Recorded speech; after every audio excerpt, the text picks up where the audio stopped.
కథ పేరు సోమరిపోతు ఎలుగుబంటి. ఒక పెద్ద అడవిలో ఒక ఎలుగుబంటి ఉండేది. దాని పేరు బల్లు. అది చాలా సోమరి.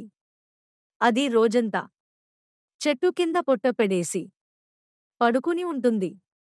ఇతర జంతువులంతా తమ పని చేసుకుంటుంటే బల్లు మాత్రం అలా గడ్డిపై నిద్రపోతూ గడిపేది. బల్లు చెబుతూ ఉండేది, ఏం పని చేయకపోతే ఎంత మజా కదా. చిలుకలు, మృగాలు, కుందేళ్లు అందరూ బల్లుని చూడగానే నవ్వుతూ, మన సోమరిపోతు బల్లు వచ్చిందే అని ఎగతాళి చేసేవారు. కొన్ని రోజులకి శీతాకాలం రానే వచ్చింది. ఆ ఊరిలో ఉండే ముసలి తెలివైన నక్క అడవి జంతువులను హెచ్చరించాడు.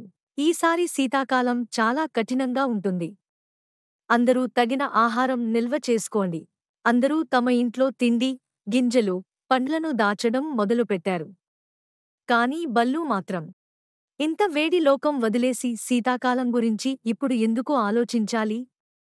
వదిలేయండి అంటూ మళ్లీ నిద్రలోకి జారిపోయింది. కొద్ది రోజుల్లోనే మంచు కురిసింది. అడవి మొత్తం తెల్లగా మారిపోయింది. చెట్లు, పంటలు అన్నీ దాగిపోయాయి. జంతువులంతా తమ గుహల్లోకి వెళ్ళిపోయారు. తినే తిండి, తాగే నీళ్లు అన్నీ సిద్ధంగా పెట్టుకున్నారు. కానీ బింబుకు ఏమీ లేదు. ఆకలితో, చలితో బింబు గూబిలా వణికింది. తినడానికి తిండి లేదు. అడవిలో తిరగడం కూడా కష్టం. అప్పుడే తాను చేసిన పొరపాటు గుర్తుకొచ్చింది. చలికాలం ముగిసిన తర్వాత వేసవి వచ్చినప్పుడు జంతువులన్నీ బయటకి రావటం మొదలుపెట్టాయి. బల్లు కొత్త జీవితం మొదలుపెట్టింది. ఈసారి ఉదయం లేచి నీళ్లు తీసుకెళ్లి చెట్లకు పోసింది. పండ్లు సేకరించి దాచుకుంది. ఇతర జంతువులకు సహాయం చేసింది. అందరూ ఆశ్చర్యపోయారు. ముగింపు నీతి: బల్లు తాను చేసిన తప్పు తెలుసుకుని మారి నలుగురికి ఆదర్శంగా నిలిచింది.